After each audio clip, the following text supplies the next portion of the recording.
these people? It's a busy weekday morning at New York City's Penn Station, and Power Malu is on a very specific mission. I'm the executive director of Artists, Athletes, Activists, and we are the organization that has been helping to welcome the migrants and advocate for them as they come to New York City. You didn't see nobody? Okay. Yeah. A few hours earlier, Power got word that migrants arriving on a bus from Texas would soon be dropped off in New Jersey and put on a train bound for New York. The problem? He doesn't know how many people there are, when exactly they'll show up, or what platform they'll arrive on. So he has to guess.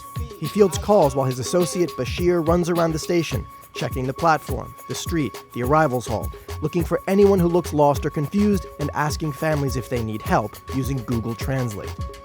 Eventually, they find who they're looking for. Hola, bienvenido. Hola. So, yo estoy aquí para ayudarla a ustedes a llegar para refugio. ¿Ustedes necesitan refugio? Power doesn't work for the city. He's not here in any official capacity at all. Primero, antes de todo, les queremos dar la bienvenida a Nueva York. Mi nombre es Power, yo soy parte de una organización sin fines de lucro, no somos parte del gobierno, estamos aquí solo para darte la bienvenida y ayudarlo a ustedes a llegar para el sitio central a donde se registra para refugio.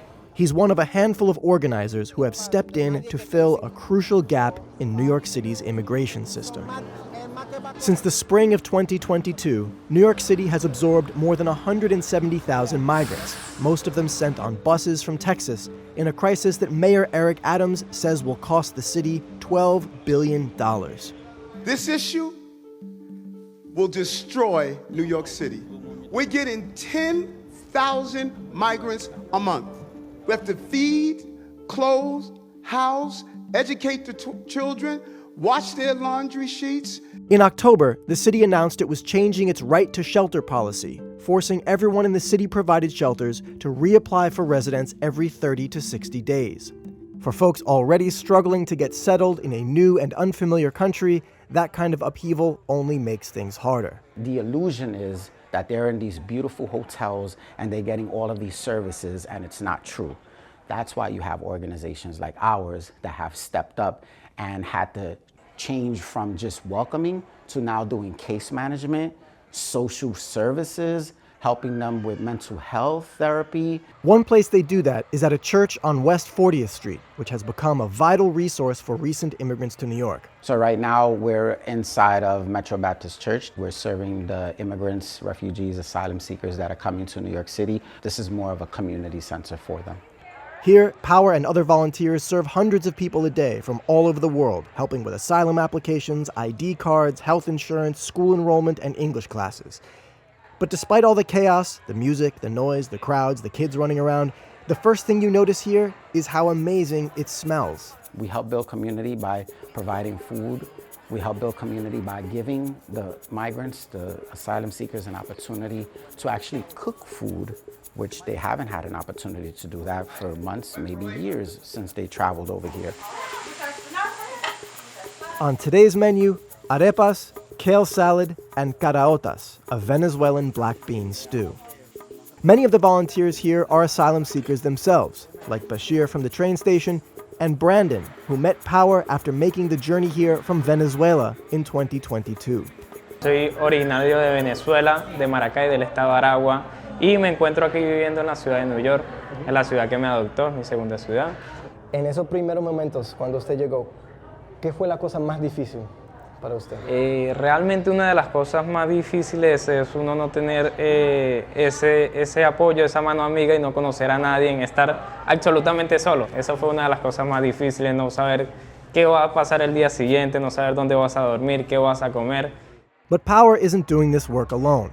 His organization works with other nonprofits, one of which is Team TLC, which has been providing clothes, coats, shoes, and toiletries to many of the people getting services at the church. So we are in our beautiful little shop of kindness. It is a free shop for asylum seekers. They can come here by appointment and actually try on clothing and choose it, pick it out, feel it, and shop with dignity, be treated as, valued customers rather than as a charity case. Is there one type of clothing that goes faster than everything else?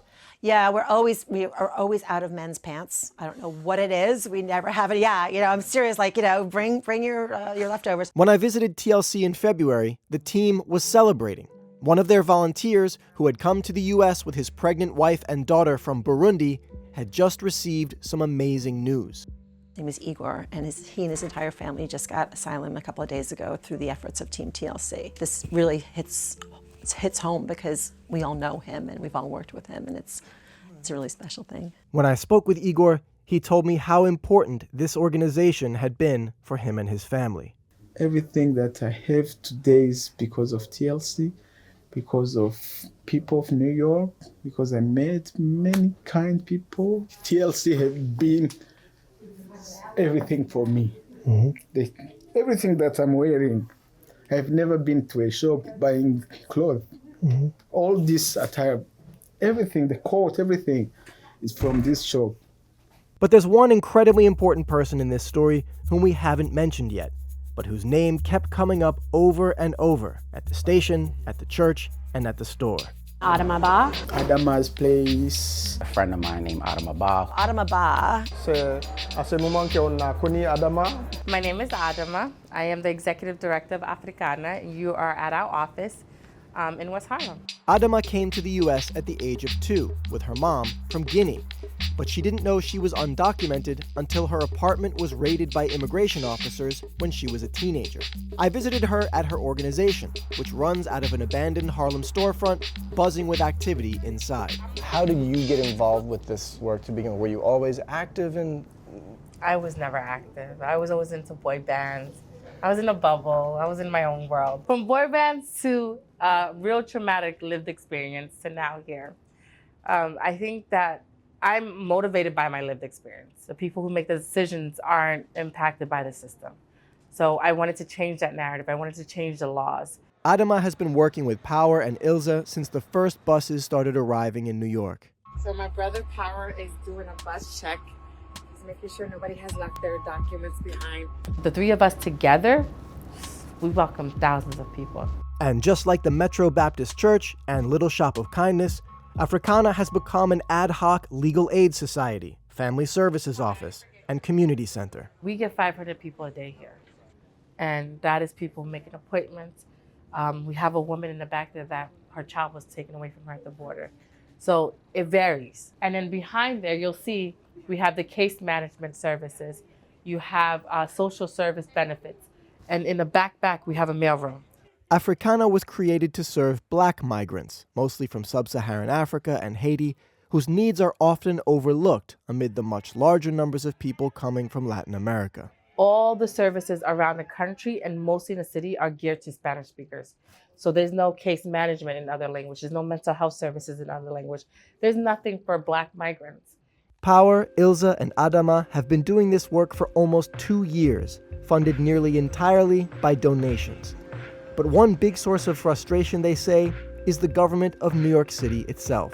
The city is not connecting with the real grassroots organizations that are on the ground doing this work. City Hall says it's doing everything it can to respond to an unprecedented crisis. We're not seeing what you see in other cities where there are tent cities or where there are people living on the streets, children and families.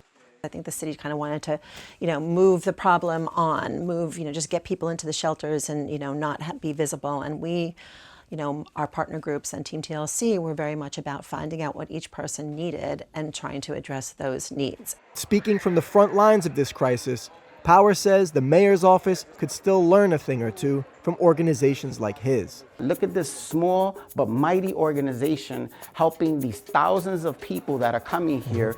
If the city just got out of the way and just supported the organizations that are passionate about doing this work.